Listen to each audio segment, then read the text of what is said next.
À la fin du XVIIIe siècle, l'Europe était un continent en transformation où l'essor du commerce et de la finance cohabitaient avec des structures sociales encore rigides. Dans ce contexte, les communautés juives vivaient sous des restrictions sévères, particulièrement dans les États allemands, où elles étaient confinées dans des quartiers spécifiques appelés Judengassen. L'une des plus notoires se trouvait à Francfort, où résidait Mayer Amschel Rothschild, fondateur de la dynastie qui allait devenir l'une des plus influentes de l'histoire financière. Son ascension ne fut pas un simple hasard, mais le fruit d'une stratégie rigoureuse, d'une intelligence économique rare et d'un sens inné du commerce et des relations d'affaires. Né en 1744, Mayer Amschel Rothschild grandit dans un environnement marqué par la marginalisation sociale imposée aux Juifs.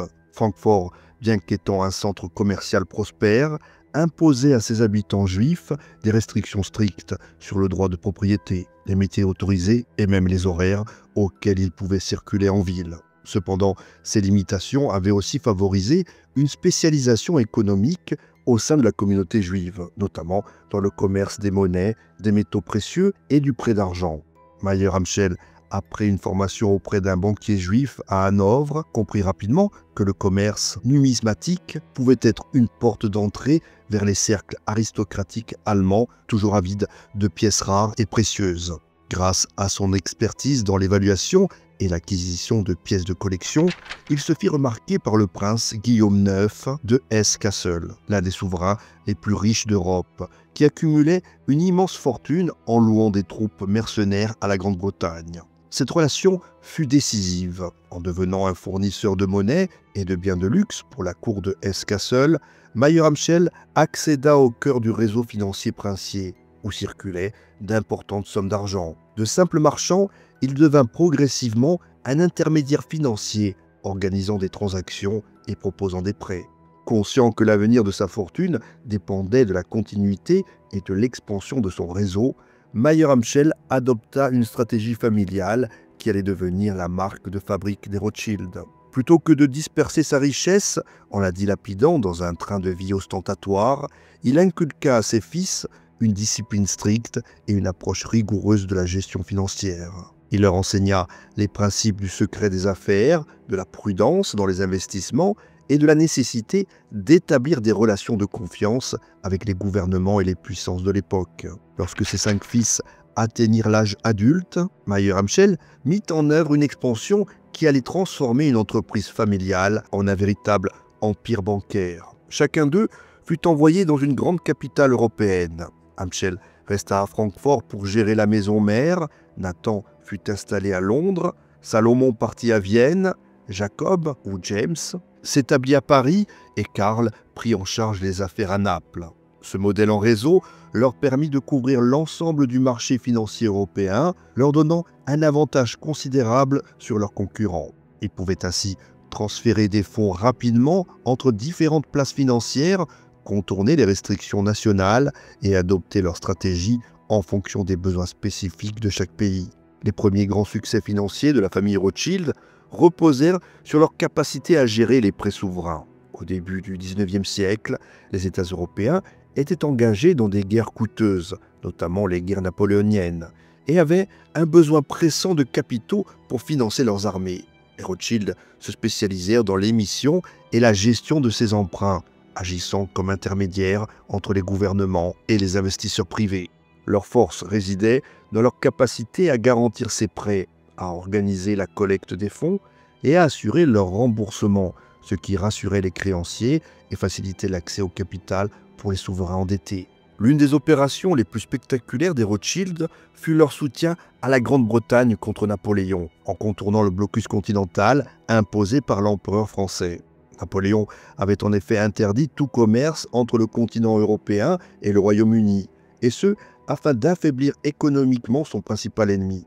Cette mesure mettait Londres en difficulté, car elle limitait son approvisionnement en or et en devises étrangères, nécessaires pour financer ses campagnes militaires. Nathan Mayer Rothschild, installé à Londres, organisa un réseau sophistiqué pour justement contourner ce blocus.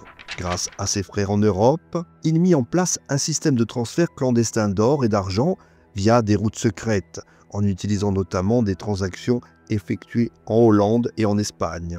Les fonds étaient d'abord acheminés en contrebande vers des pays neutres, comme la Scandinavie, où ils étaient convertis en biens exportables vers le Royaume-Uni.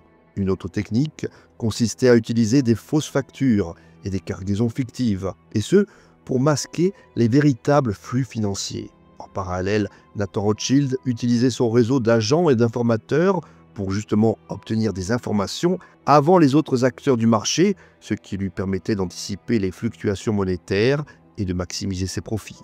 Le résultat fut spectaculaire. Grâce aux fonds fournis par les Rothschild, la Grande-Bretagne put financer les campagnes de Wellington contre Napoléon, notamment en Espagne et au Portugal. Cette manœuvre permit également aux Rothschild d'engranger des bénéfices considérables, renforçant leur position de créanciers privilégiés du gouvernement britannique. Une fois Napoléon vaincu, ils utilisèrent leur réseau pour financer la reconstruction de l'Europe d'après-guerre, consolidant leur influence dans les finances publiques des principales nations européennes.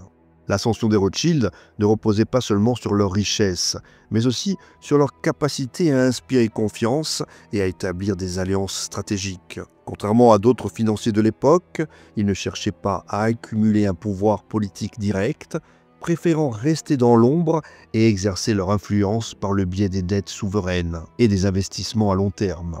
Cette discrétion, bien que bénéfique pour leurs affaires, contribua également à alimenter des rumeurs sur leur supposé contrôle occulte des gouvernements, une image qui allait nourrir les théories du complot pendant les siècles suivants. Au tournant du XIXe siècle, la dynastie Rothschild était devenue un acteur incontournable de la finance mondiale. Leur réseau leur permettait d'intervenir sur plusieurs marchés simultanément, leur donnant une flexibilité inégalée face aux crises économiques et politiques. En s'implantant dans les grandes capitales européennes, ils avaient réussi à transformer une simple maison de commerce en un empire bancaire transnational, jetant les bases d'une influence qui allait perdurer bien au-delà du siècle suivant. Mayer Amschel Rothschild ne vit pas l'ampleur de l'empire qu'il avait initié, décédant en 1812, mais il laissa à ses fils un modèle économique redoutablement efficace, fondé sur la coopération familiale, le secret des affaires et une maîtrise sans faille des flux monétaires internationaux. L'histoire des Rothschild, de leur premier pas à Francfort à leur domination du système bancaire européen, illustre comment une vision stratégique et une gestion rigoureuse peuvent transformer une simple fortune en un empire mondial.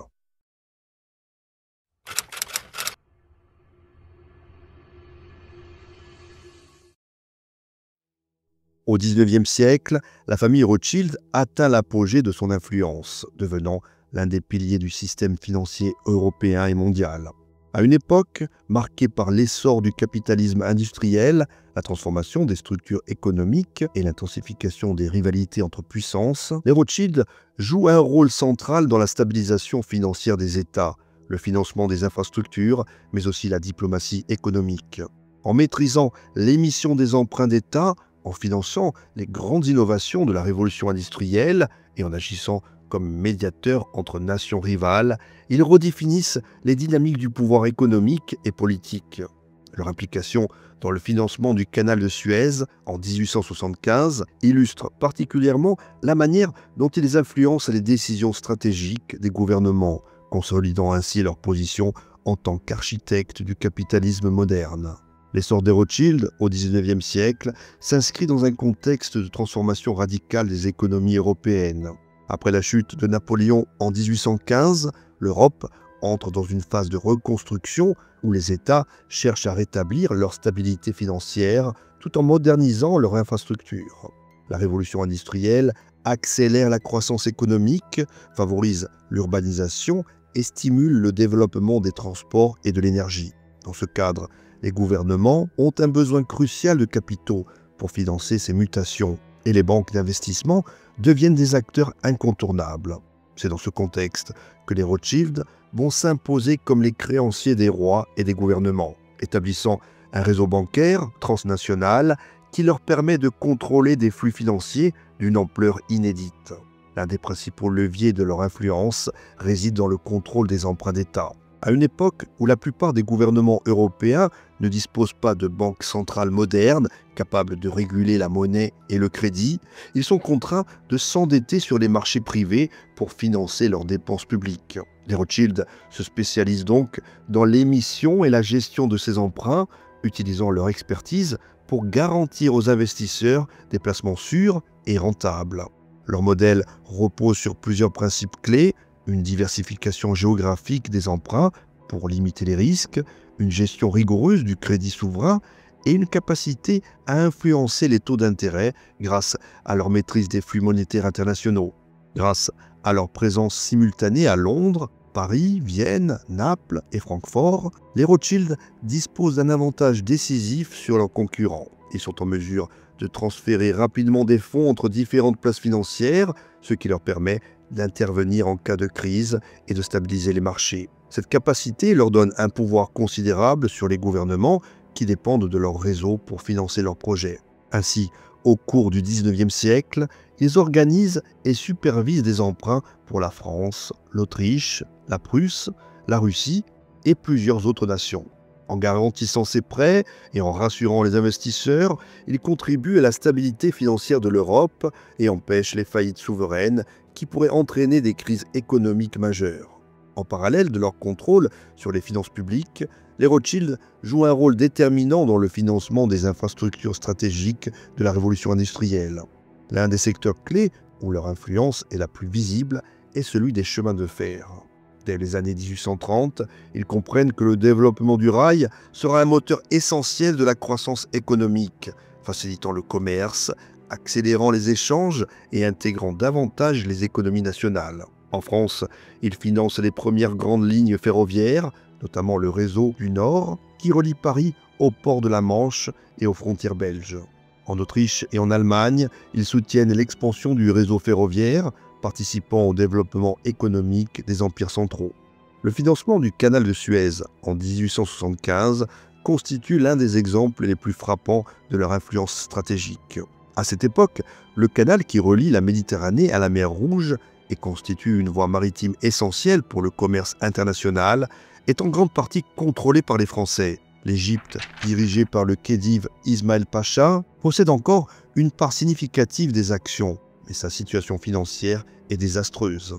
Endetté après des années de dépenses excessives et de projets grandioses, le khedive cherche à vendre ses parts du canal pour éviter la faillite.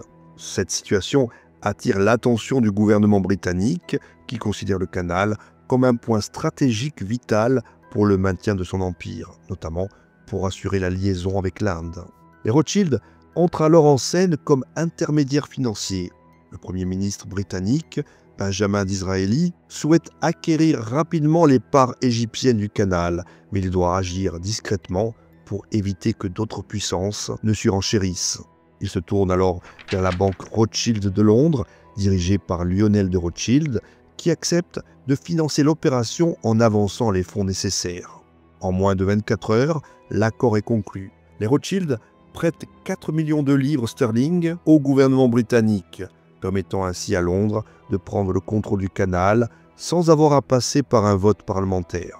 Cette transaction renforce l'influence britannique sur le commerce mondial et démontre une fois de plus la capacité des Rothschild à orchestrer des mouvements financiers d'une portée géopolitique majeure.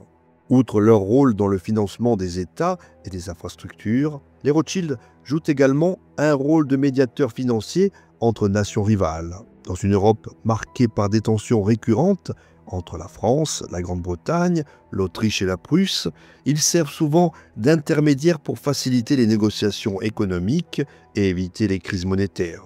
Par exemple, lors de la guerre de Crimée, entre 1853 et 1856, ils participent au financement des efforts de guerre tout en tentant de maintenir l'équilibre des marchés financiers européens. Leur présence dans plusieurs pays leur permet d'adopter une posture pragmatique et de préserver leurs intérêts, quel que soit le vainqueur des conflits. L'apogée des Rothschild, au XIXe siècle, repose donc sur une combinaison de stratégies financières sophistiquées, d'investissements visionnaires et d'un sens aigu de la diplomatie économique. En contrôlant les emprunts d'État, en finançant les grandes infrastructures de la révolution industrielle et en jouant le rôle d'arbitre financier entre les grandes puissances, ils façonnent en profondeur le capitalisme moderne. Leur influence dépasse largement le simple cadre bancaire. Ils deviennent dès lors des acteurs incontournables des décisions politiques et économiques qui transforment l'Europe et le monde. Cependant, cette domination financière suscite également des critiques et des soupçons. Leur discrétion, leur capacité à influencer les gouvernements et leur emprise sur les marchés font d'eux des cibles privilégiées des théories du complot. Dès la fin du XIXe siècle, des pamphlets et des articles de presse les accusent de manipuler les nations pour servir leurs propres intérêts. Ces accusations, souvent motivées par l'antisémitisme, contribuent à forger l'image d'une famille secrète et toute puissante, un mythe qui perdurera jusqu'à nos jours. L'ère du XIXe siècle restera néanmoins celle où les Rothschild atteignent leur apogée, établissant un modèle de finance internationale qui inspirera les grandes banques modernes. Ils auront non seulement influencé le cours de l'histoire, mais aussi posé les bases du capitalisme contemporain.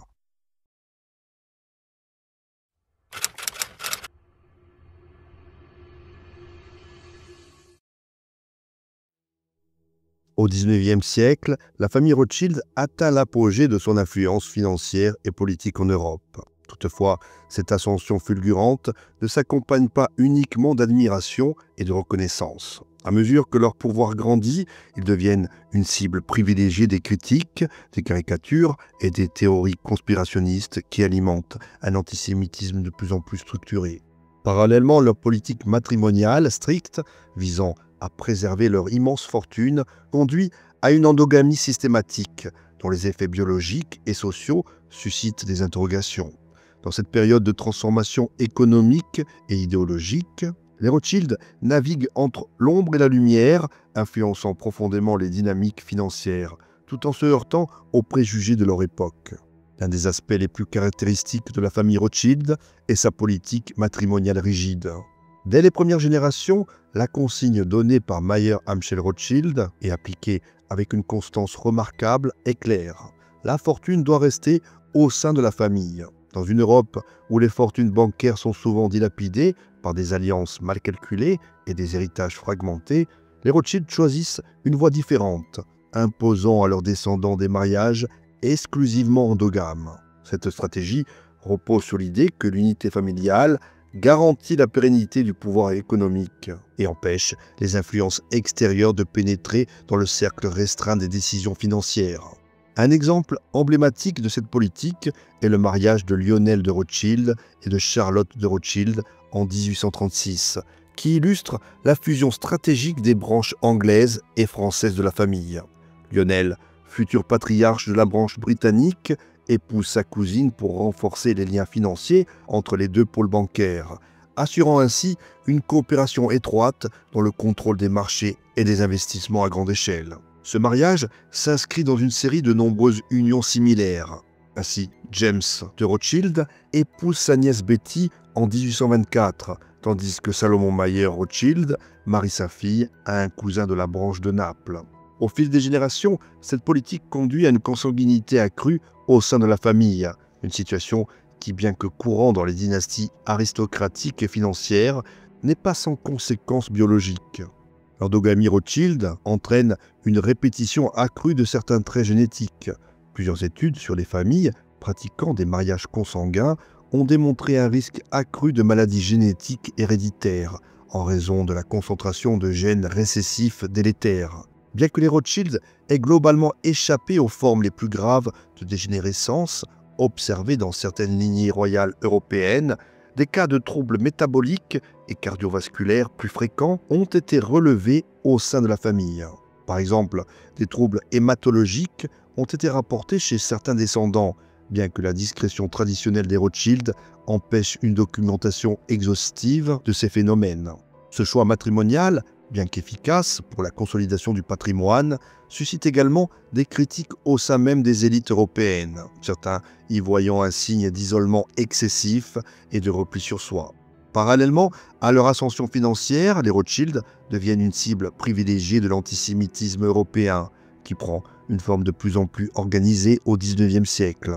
À cette époque, les transformations économiques et sociales bouleversent les équilibres traditionnels et de nombreux mouvements politiques cherchent un bouc émissaire pour expliquer les mutations du monde moderne.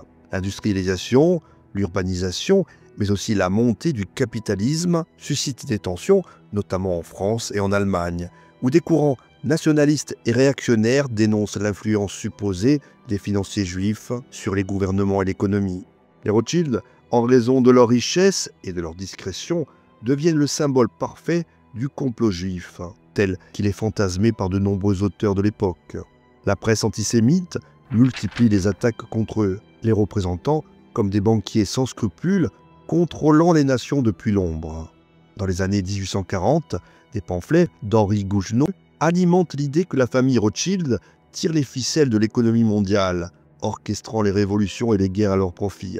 Ce récit est renforcé par la publication des protocoles des sages de Sion en 1903, un faux document attribuant aux Juifs un projet de domination planétaire dans lequel les Rothschild occupent une place centrale.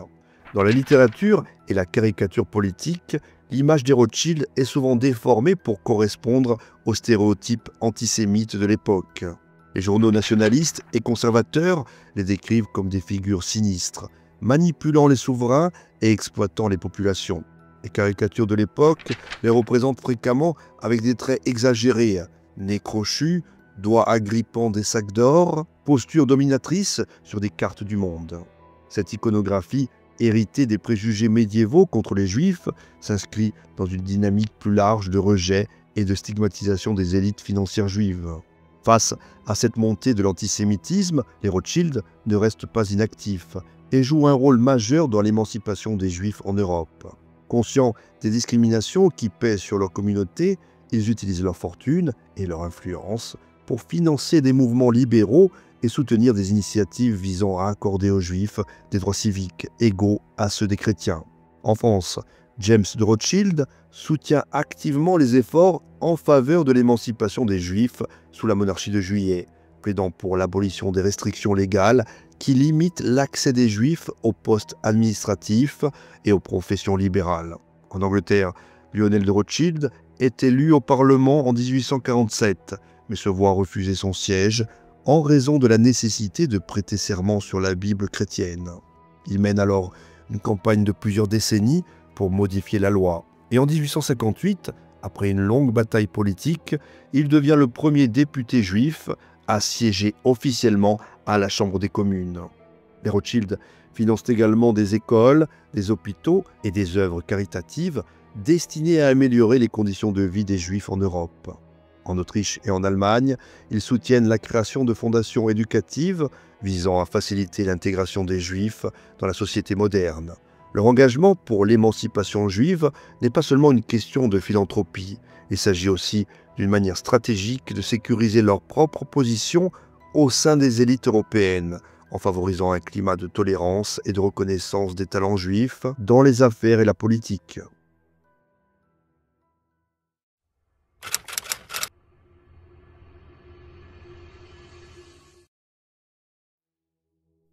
Au cours du XXe siècle, les Rothschild, qui avaient dominé le monde de la finance pendant plus d'un siècle, virent leur pouvoir et leur influence décliner progressivement, et ce, sous l'effet de bouleversements économiques, politiques et géopolitiques majeurs. Les guerres mondiales, en particulier la Seconde Guerre mondiale, furent une période charnière où la famille a dû faire face à des persécutions, des expropriations massives et un affaiblissement de son empire sur les marchés financiers.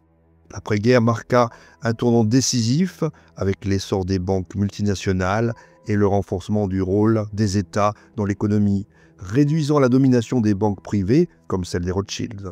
Ce déclin relatif ne signifiait cependant pas la disparition de leur influence, mais une transformation de leur modèle d'affaires et de leur position sur la scène financière mondiale. L'une des périodes les plus sombres de l'histoire des Rothschild survint avec la montée des régimes fascistes en Europe dans les années 1930 et leur politique de spoliation systématique des biens appartenant aux familles juives. En Allemagne et en Autriche, où les Rothschild possédaient une influence considérable, le régime nazi entreprit une politique d'expropriation ciblée visant à éliminer toute présence juive dans l'économie. Après l'Anschluss, En 1938, qui rattacha l'Autriche à l'Allemagne nazie, la branche autrichienne de la famille fut brutalement démantelée. Louis Nathaniel de Rothschild, principal représentant de la famille Rothschild en Autriche, fut arrêté par la Gestapo et détenu pendant plus d'1 an au camp de Dachau, avant d'être libéré contre une rançon exorbitante versée à l'État nazi. En parallèle, toutes les possessions de la famille en Autriche furent saisies, y compris la banque privée, les propriétés foncières et une collection d'œuvres d'art inestimables. L'expropriation des biens Rothschild ne fut pas réalisée de manière arbitraire, mais par le biais d'un cadre juridique soigneusement élaboré par les autorités nazies. Le processus s'appuyait sur une législation antisémite imposant la liquidation forcée des entreprises juives au profit d'entités aryanisées. Ces expropriations étaient souvent maquillées sous la forme de ventes à des prix dérisoires à des institutions financières proches du régime, avec des transferts de propriété officialisés par des actes notariés pour donner une apparence de légalité. Une partie des actifs saisis fut absorbée par la Deutsche Bank et d'autres institutions nazifiées, renforçant ainsi l'économie de guerre allemande. À la fin de la guerre, une grande partie des avoirs autrichiens des Rothschild avait disparu dans le circuit financier du Troisième Reich, rendant leur restitution extrêmement complexe. En France, la situation fut similaire avec l'arrivée du régime de Vichy en 1940, qui instaura une politique de collaboration économique avec l'Allemagne nazie. L'un des épisodes les plus marquants fut la saisie de la banque Rothschild à Paris. Dès l'occupation allemande, les autorités vichistes mirent en place des mesures de révision des fortunes juives, ciblant en priorité les grandes familles bancaires comme les Rothschild. La banque fut ainsi placée sous administration provisoire par un décret du gouvernement de Vichy, puis officiellement nationalisée en 1941, sous prétexte de réorganisation du secteur bancaire. La spoliation ne se limita pas aux avoirs financiers, les immeubles, les œuvres d'art et les biens personnels de la famille furent confisqués, tandis que plusieurs membres des Rothschild durent fuir en exil ou se cacher pour échapper à la déportation. Après la guerre, la restitution des biens spoliés fut un processus long et complexe. Bien que la banque Rothschild ait été officiellement rendue à la famille en 1945, elle ne retrouva jamais totalement sa position d'avant-guerre. L'environnement financier d'après-guerre avait changé de manière radicale avec une montée en puissance des banques multinationales et une intervention accrue des États dans l'économie. Les banques centrales avaient renforcé leur rôle dans la gestion des flux monétaires et les banques privées perdaient progressivement leur monopole sur l'émission des emprunts d'État. Un domaine qui avait été une spécialité des Rothschild au XIXe siècle. L'après-guerre fut également marquée par une montée de la réglementation bancaire et une centralisation accrue des systèmes financiers. Aux États-Unis, le Glass-Steagall Act, bien que datant de 1933, influença durablement la séparation entre banques d'investissement et banques commerciales, limitant l'influence des grandes banques familiales comme les Rothschild sur le marché du crédit. En Europe, la reconstruction économique fut largement pilotée par des institutions publiques et des accords internationaux comme le plan Marshall, qui réduisirent la dépendance des États vis-à-vis des banques privées. Dans ce nouveau contexte, les Rothschild durent réorienter leur modèle d'affaires en abandonnant progressivement le rôle de créancier des gouvernements pour se tourner vers l'investissement industriel et les services bancaires privés. L'émergence des banques multinationales et des conglomérats financiers dans les années 1960 et 1970 marqua un autre coup dur pour les Rothschild. Des institutions comme Citibank, JP Morgan, Deutsche Bank et UBS acquirent une dimension mondiale, éclipsant les banques familiales qui n'avaient pas la même capacité d'expansion. En outre, la montée en puissance des marchés boursiers et des fonds d'investissement modifia progressivement les dynamiques financières, rendant les anciennes maisons de banque moins indispensables aux grands flux de capitaux internationaux. Un exemple concret du déclin relatif des Rothschild fut leur perte d'influence dans le secteur des emprunts d'État, autrefois leur domaine d'excellence.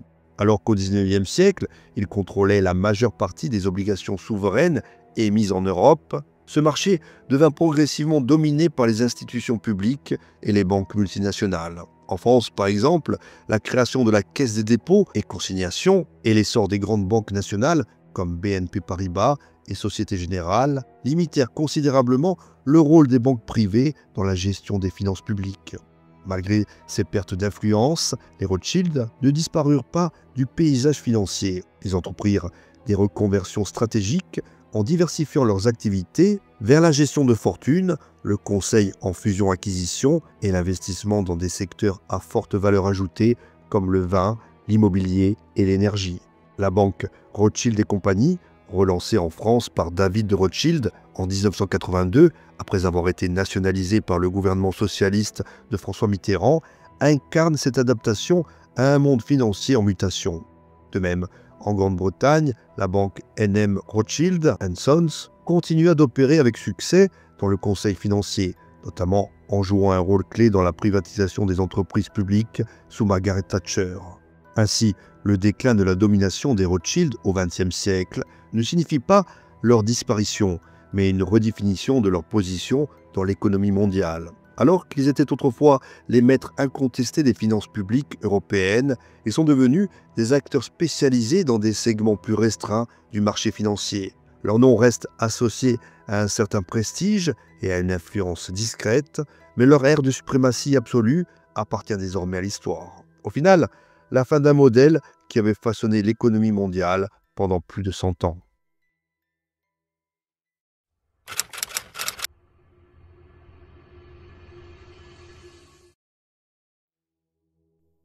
Au XXIe siècle, les Rothschild ont su adapter leur influence en transformant leur modèle économique et en diversifiant leur investissement au-delà de la banque traditionnelle. Autrefois, maîtres incontestés de la finance internationale, ils ont progressivement recentré leur activité dans des secteurs stratégiques tels que l'énergie, l'immobilier, le vin ou bien l'art. Ce repositionnement est une réponse aux profondes mutations du système bancaire moderne, marqué par l'essor des banques multinationales et des fonds d'investissement globaux. Parallèlement, leur nom reste associé à la sphère politique, à travers leurs liens avec des figures influentes, et notamment le passage d'Emmanuel Macron chez Rothschild et compagnie, une étape déterminante dans son ascension vers la présidence française. L'évolution des Rothschild, au cours des dernières décennies, s'inscrit dans un contexte de transformation majeure du secteur bancaire. La montée en puissance des banques multinationales, comme JP Morgan Chase, Goldman Sachs ou HSBC, a considérablement réduit l'influence des banques familiales sur les marchés financiers. Au XIXe siècle, les Rothschild dominaient donc le marché des emprunts d'État et jouaient un rôle clé dans le financement des infrastructures stratégiques. Aujourd'hui, ce rôle est largement assumé par des institutions publiques comme la Banque mondiale, le Fonds monétaire international et les banques centrales, réduisant ainsi l'espace d'action des banques privées historiques. Pour s'adapter, les Rothschild ont opéré une transition vers des services à forte valeur ajoutée, notamment la gestion de fortune, le conseil en fusion-acquisition et les investissements alternatifs. La gestion de fortune est aujourd'hui l'un des piliers du groupe Rothschild & Co, avec une clientèle composée de familles fortunées, de grandes entreprises et de fonds souverains. La banque propose des solutions sur mesure pour la préservation et la transmission des patrimoines. En 2023, Rothschild & Co gérait environ 100 milliards d'euros d'actifs, un chiffre en croissance constante grâce à l'essor des investissements en private equity et en gestion alternative. Parallèlement, la banque s'est spécialisée dans le conseil en fusion et acquisition, jouant un rôle clé dans les transactions de plusieurs milliards d'euros, notamment dans les secteurs de la santé, de la technologie et de l'industrie. L'un des domaines où les Rothschild ont particulièrement réussi leur diversification est l'énergie. Depuis les années 1980, ils ont investi dans les énergies renouvelables et les infrastructures énergétiques, anticipant la transition énergétique mondiale. La famille possède des participations dans plusieurs sociétés actives dans l'éolien, le solaire et l'hydroélectricité, notamment via Rothschild & Co Infrastructure Partners, un fonds dédié aux infrastructures stratégiques. En 2018, Rothschild & Co a conseillé la fusion entre Siemens Wind Power et Gamesa, une opération qui a donné naissance à l'un des plus grands acteurs mondiaux de l'éolien. Cette implication dans l'énergie traduit une volonté de s'ancrer dans des secteurs d'avenir tout en capitalisant sur leur expertise historique dans le financement des grandes infrastructures. L'immobilier constitue un autre axe majeur de la reconversion des Rothschild. La famille détient un vaste portefeuille d'actifs immobiliers de prestige, notamment à Londres et Paris, où elle possède des hôtels particuliers, des bureaux et des espaces commerciaux haut de gamme. En 2019, Rothschild & Co a investi dans un fonds immobilier destiné à financer des projets de rénovation urbaine en Europe, misant sur la valorisation d'actifs situés dans des quartiers en pleine transformation. Cette approche s'inscrit dans une logique patrimoniale où l'immobilier est perçu comme un refuge contre la volatilité des marchés financiers. Au-delà de la France et de l'immobilier, les Rothschild ont également marqué le secteur du vin, faisant de leur domaine viticole des marques de luxe reconnues mondialement. Château Lafite Rothschild et Château Mouton Rothschild, situés dans le Médoc, sont aujourd'hui parmi les domaines les plus prestigieux de Bordeaux, symbolisant l'excellence du savoir-faire viticole français. L'ascension de ces domaines ne doit rien au hasard. Dès les années 1860, James de Rothschild acquiert Château Lafite, tandis que la branche anglaise de la famille investit dans Château Mouton. Ce qui distingue ces vignobles, c'est une stratégie marketing innovante. Dès les années 1920, Château Mouton Rothschild révolutionne l'industrie du vin en introduisant la mise en bouteille au château, garantissant un contrôle total sur la qualité et l'image du produit. En 1945, le domaine innove encore en lançant une série d'étiquettes dessinées par des artistes renommés, parmi lesquels Picasso, Dali et Jeff Koons, transformant chaque millésime en objet de collection. Cette approche contribue à renforcer la valeur symbolique et financière des vins Rothschild, qui atteignent aujourd'hui des prix records aux enchères. En 2021, une bouteille de Château Mouton Rothschild 1945 s'est vendue pour plus de 100 000 €, illustrant l'aura unique de ces grands crus sur le marché du vin. L'influence des Rothschild ne se limite pas au monde des affaires, mais s'étend également à la sphère politique, où leur banque a noué des liens étroits avec plusieurs figures de premier plan. En France, Rothschild et compagnie a conseillé de nombreux gouvernements sur des privatisations et des réformes économiques, jouant un rôle clé dans la modernisation du paysage financier français. À l'international, la banque a été impliquée dans des négociations économiques majeures, notamment lors de la crise de la dette en Grèce, et dans le financement de projets d'infrastructures en Afrique. L'un des cas les plus emblématiques de cette proximité entre les Rothschild et la politique est, comme on l'a dit, celui d'Emmanuel Macron. Avant d'entrer en politique, Macron a travaillé chez Rothschild et compagnie entre 2008 et 2012, où il gravit rapidement les échelons pour devenir associé gérant. Pendant cette période, il participe à plusieurs transactions majeures, dont le rachat de la filiale nutrition de Pfizer par Nestlé, une opération estimée à plus de 9 milliards d'euros. Ce succès lui vaut une réputation d'expert en négociations financières et lui ouvre les portes du monde politique. En 2012, il rejoint l'Élysée en tant que secrétaire général adjoint, puis devient ministre de l'économie sous François Hollande, avant d'accéder à la présidence en 2017. Le passage de Macron chez Rothschild a suscité de nombreuses critiques et spéculations, certains y voyant la preuve d'une connivence entre les élites financières et politiques. En effet, son ascension perçue par certains comme artificielle et accélérée par des appuis puissants plutôt que par un parcours méritocratique alimente encore aujourd'hui les critiques sur son alignement avec les élites financières et son éloignement des réalités du peuple. Quoi qu'il en soit, ce parcours illustre la manière dont Rothschild et compagnie continuent de jouer un rôle clé dans la formation des élites politiques françaises.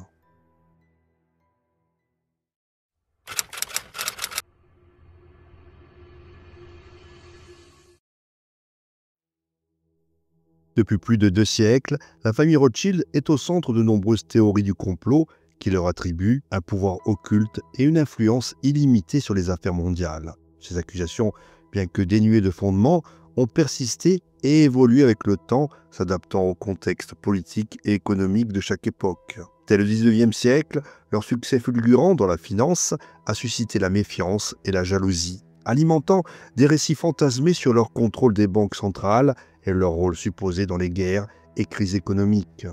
Avec la publication des protocoles des sages de Sion au début du XXe siècle et leur exploitation par la propagande nazie, ces mythes ont été structurés et diffusés à grande échelle, faisant des Rothschild un symbole de la conspiration juive mondiale. Aujourd'hui, avec l'essor d'Internet et des réseaux sociaux, ces théories ont connu une nouvelle résurgence, notamment à travers la notion du nouvel ordre mondial.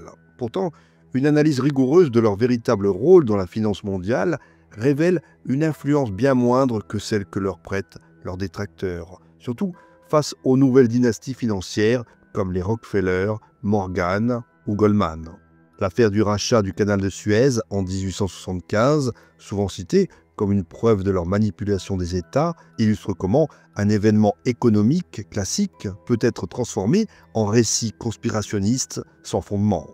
L'une des théories du complot les plus persistantes concernant les Rothschild est celle de leur contrôle des banques centrales et du système monétaire international. Comme on l'a vu, depuis le XIXe siècle, les banques Rothschild ont joué un rôle majeur dans le financement des gouvernements, notamment en organisant des emprunts d'État. Cette capacité à influencer les flux monétaires a conduit certains observateurs à exagérer leur pouvoir, suggérant qu'ils contrôlaient secrètement les banques centrales nationales. Cette idée s'est renforcée au XXe siècle avec la création de la Réserve fédérale américaine en 1913, que certains théoriciens du complot attribuent à une manœuvre des Rothschild pour dominer le système bancaire mondial. En réalité, les Rothschild n'ont jamais possédé ni dirigé la Réserve fédérale, dont la structure repose sur un ensemble de banques régionales sous supervision publique. De même, leur rôle dans la Banque d'Angleterre et la Banque de France a été significatif au XIXe siècle, mais leur influence a considérablement diminué au XXe siècle, avec la montée des banques multinationales et des institutions financières publiques.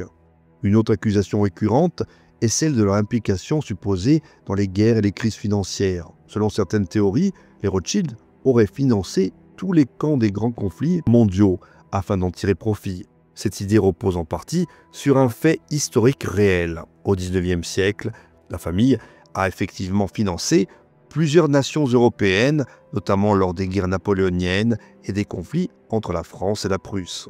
Cependant, cette pratique n'était pas unique aux Rothschild. D'autres banques, comme Barings et Warburg, ont également financé différents gouvernements. L'idée selon laquelle ils auraient orchestré les guerres pour accroître leur fortune ne repose sur aucune preuve tangible et ignore les dynamiques géopolitiques complexes qui ont conduit à ces conflits.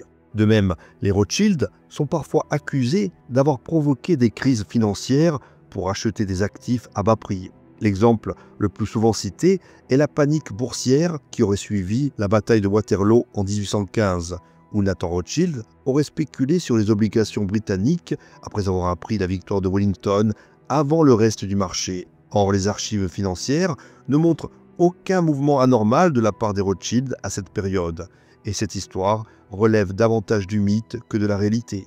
Au XXe siècle, ces théories se sont progressivement intégrées à la notion du nouvel ordre mondial, un concept conspirationniste selon lequel une élite secrète chercherait à établir un gouvernement mondial unique. Dans ce cadre, les Rothschild sont souvent présentés comme les principaux architectes de ce projet, aux côtés d'autres familles influentes comme les Rockefeller et les Morgan. Cette idée a été amplifiée par la publication des protocoles des Sages de Sion en 1903. Comme on l'a vu, un faux document fabriqué par la police secrète russe qui prétend révéler un plan juif pour dominer le monde. Ce texte, bien qu'exposé comme une fraude dès les années 1920, a été largement diffusé et utilisé par les mouvements antisémites, notamment dans l'Allemagne nazie, où Joseph Goebbels l'a intégré à la propagande du Troisième Reich. Après la Seconde Guerre mondiale, ces accusations ont été récupérées par des groupes conspirationnistes aux États-Unis et en Europe, alimentant l'idée que les Rothschild contrôlaient en secret les organisations internationales comme l'ONU, la Banque mondiale et le FMI.